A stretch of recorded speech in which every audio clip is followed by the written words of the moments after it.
Hey guys, today I'm going to show you how you can make a standard arrow in LaTeX. So actually with the LaTeX with default packages and libraries is make like dumb arrow, not pretty well. So you can make these kind of a standard arrows, or we can say a still arrows in the LaTeX like this. I'm going to show you in just a moment.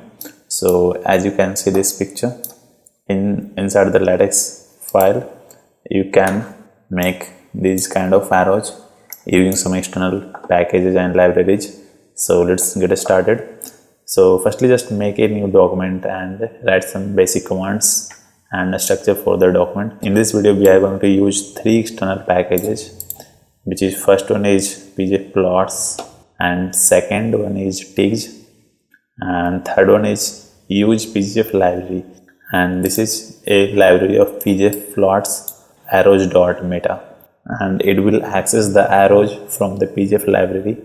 So let's make some arrows, and inside the document just you have to write you have to begin the text picture environment, and inside the environment now you can define the arrows and things like that. So let me refresh the page.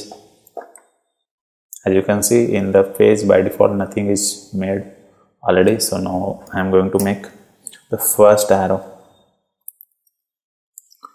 To make arrow you can use the command draw and define the coordinates. So like I am going to make an arrow between 0, 0 to like 5, 0. So it will make a arrow between 5, 0 to 0, 0. Sorry, 0, 0 to 5, 0. Sorry, you have to write the instructions as well. So now it will make a standard arrow, which is the default arrow in the LaTeX.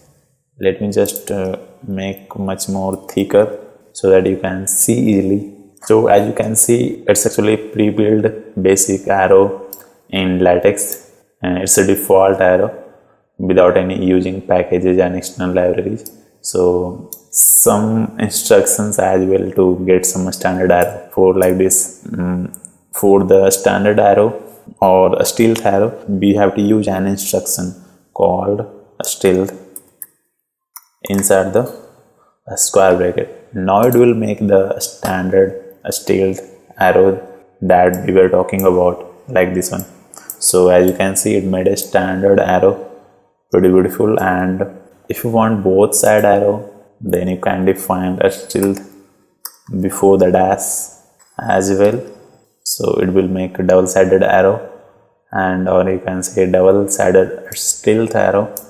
If you want these kind of arrows in all the line segment, so you can predefine in the text picture environment, so that it will automatically just put all types of arrow into this one. So now you have to not put any instruction inside the command line. And I hope you got the point of this video, and feel free to subscribe to this channel, and thank you for watching. I will catch you later. Thank you.